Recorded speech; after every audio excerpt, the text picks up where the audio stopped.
but I was delighted to join my friends from Milan, my friend the mayor, and all of you to bring a very special flag that we've had flown over the United States Capitol, to present to all of you and to the center of the new flagpole. We flew over the Capitol in memory of Lance Corporal Wayne Whiteley. And I know his parents are here today, Beth and Tess and Bill. And I just want to let you know that those of us who grew up with older brothers who were the same age as your son, and who watched the struggles of that generation, I know very well what that struggle meant to people of that generation. My brothers were the same age, and right now we're dealing with a whole new generation of folks who have gone and sacrificed for our country and who are still fighting overseas. And you know, I heard something the other day. They said that the year where we had to spend the most money to keep faith with the World War I veterans, do you know what that was? That it was in 1963. And the year we had to spend the most money to keep faith with our World War II veterans was in 1983.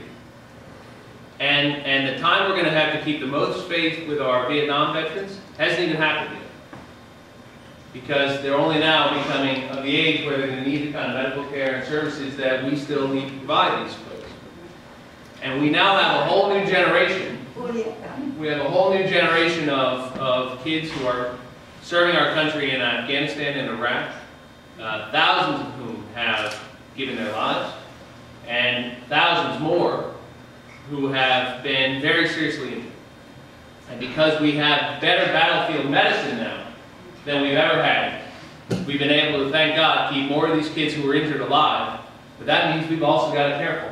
That means we've also got to make sure that when they come home, that we provide a whole new generation of services that these kind of veterans are going to need, which is different than we've had to do in the past. And it's going to cost money. And it's going to go on for a whole generation.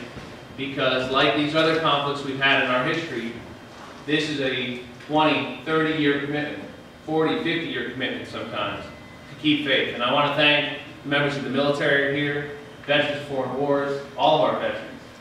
You know, it's just, you can't stand on the floor of the House of Representatives like I get to do and not be impressed by the fact that all of these fights we have, all this bickering and carrying on, that goes on in Congress. You know, we wouldn't have the luxury of fighting and carrying on in Congress and debating our visions for the country and all of our differences peacefully in a democracy, despite all of our failings, if it weren't for the extraordinary sacrifices that people like Wayne were willing to make for an idea about America where everybody could be free, where we could all matter, where we could all live out our dreams.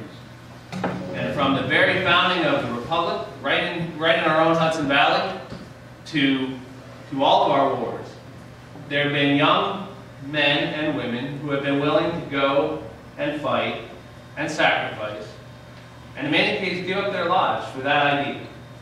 The simple idea where we all count, where we can all participate. And that struggle goes on. And so it's a particular honor for me to be with you, to honor your sacrifice and your family's sacrifice. Our respect for that sacrifice. And a reminder that we'll fly in front of this wonderful center that we remember that it matters. And we need to keep faith with all of our veterans, both living and who have passed on, because doing so reminds us of how special a country we have and how special our freedoms are. So I want to thank all of you, and I want to thank our veterans, and I want to thank the folks at Elan for giving me the opportunity to be here with you and to present this flag to the White House. Thank you.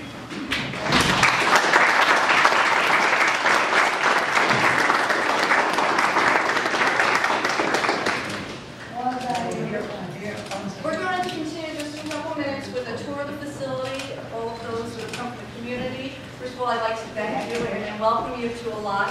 I'd like to introduce a few people. To my left over here, Tom Whitney, President and CEO of Alon. Mr. Ruben Estrada, board member with Alon. Here. And again, there are numerous from our Chamber of Commerce, Shirley North. We have members of our VFW and others that will be joining us outside when we do the actual raising of the flag. So again, there's refreshments for everyone. You may stay here and then join us for the flag ceremony, or you can go with us as we go on the tour. So we welcome you to participate as you will. But we'll proceed over this way to the tour, so if you'd like, please come on.